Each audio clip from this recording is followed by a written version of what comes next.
Hello and welcome to my video presentation. My name is Prashik and today I'm going to be presenting my final POE summative for PROG7311. Alright, so just to basically explain everything, so my project is divided into two parts. We have the MVC part and we have the API part.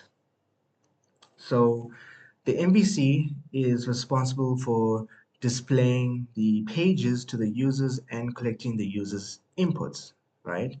Well, the API is a service layer that contains the business slash project logic and acts as a communication barrier between the MVC application itself and the database. Um, of course, we have Docker um, Compose as well. There's the YMA file right over here.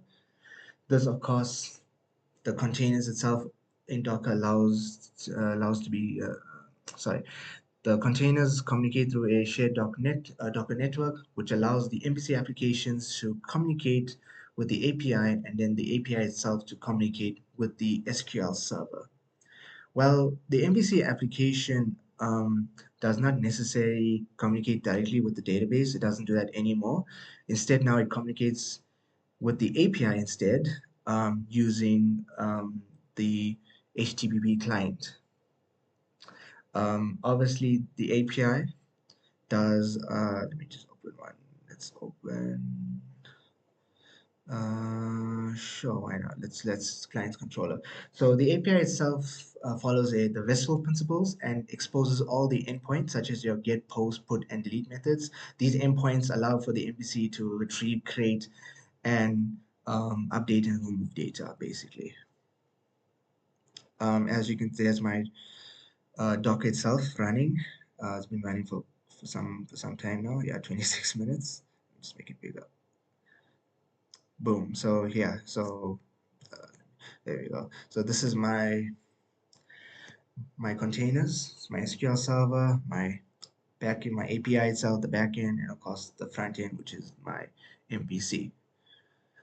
Oh, and another thing as well, just to show you, is the API itself. I think it's pronounced as Swagger. Um, let's redo this again. So just to prove it to you that it works, so try again, execute. It should pull just only one user at the moment in the database. Boom. Contracts. Yeah, and yep. So and vice versa. And then obviously service requests. We will redo this again when I'm demonstrating the MVC itself. All right, so basically the logic of my program still remains the same from part two. It still calls the factory patterns. So let me just minimize my MVC itself. We still got our factory patterns, our observers, our services. It still calls. It's still being utilized. Like for example, this is the conversion currency for converting the currency. It's still being called in our service folder, service request controller. Sorry, there we go. There we go. Right over here.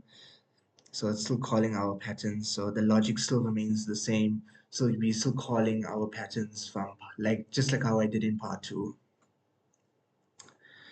Um, of course, as well, we still have, oh yes, so just to show y'all, we have our Docker files. So here's the Docker files, which obviously allows for communication between Docker itself and the MVC, and this is the API one, the API for Docker.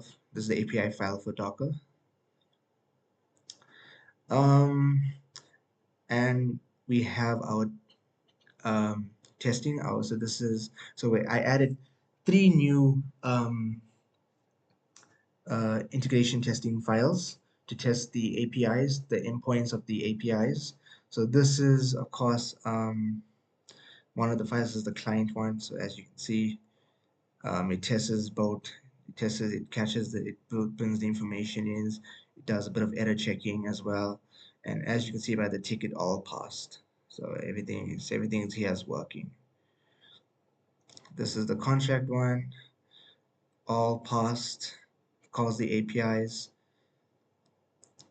And this is the service request one, the service request integration testing, and we still got our 3 files from from part 2 still working 100%. Yeah, I'm trying to think of anything else I missed, but I think that's basically it. Everything is working. Docker is working. As I just shown you, just to prove it, Docker is working. All my endpoints are working. All my endpoints are working as I just proved to you. So on the backend side of my project or my POE, everything is working.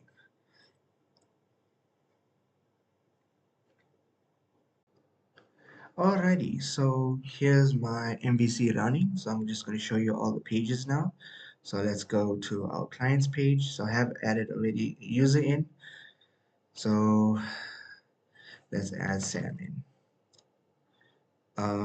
Whatever number he's from, let's say it's from the US. Okay, Sam, contract. So new, let's choose Sam. Let's just put some dates in. Here's a premium service level, active. Choose our document, our signed agreement.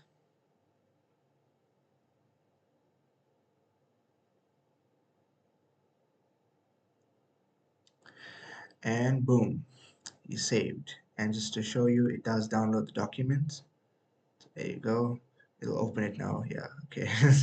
Sorry about that. That's just the PDF trying to open. And then we have the service request. Already one guy added, or one request added. So let's select Sam. I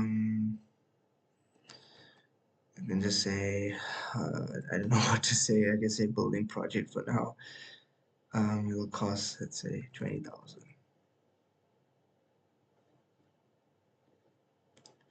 And boom, there we go. He is now, we now request a service request for Sam and his contract. So it's linked. And that's basically everything. Okay, yes, now we can show you again. So try now, execute Tom and Sam in clients contracts. So let's try it now, execute. There we go, boom, boom, boom. Tom's contract and Sam's contract. Service requests, try it now, execute, and there we go. Here's the two service requests. So yeah, as you can see, my Swagger and my endpoints are all working 100%. Another thing I just want to prove, just to show you, is that these are the correct hosting links. Sorry, I don't know what, these are the correct URLs. So just to prove to you, just to show you, on my Docker here, you can see localhost 8080, which corresponds to my API 8080, and there's um, my MVC URL localhost 5000, and as you can see localhost 5000. When you click on it, boom, it takes you right to my MVC.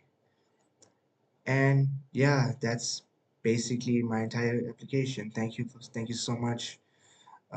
Thank you so much for listening, and thank you so much for listening, and have a great day. Thank you.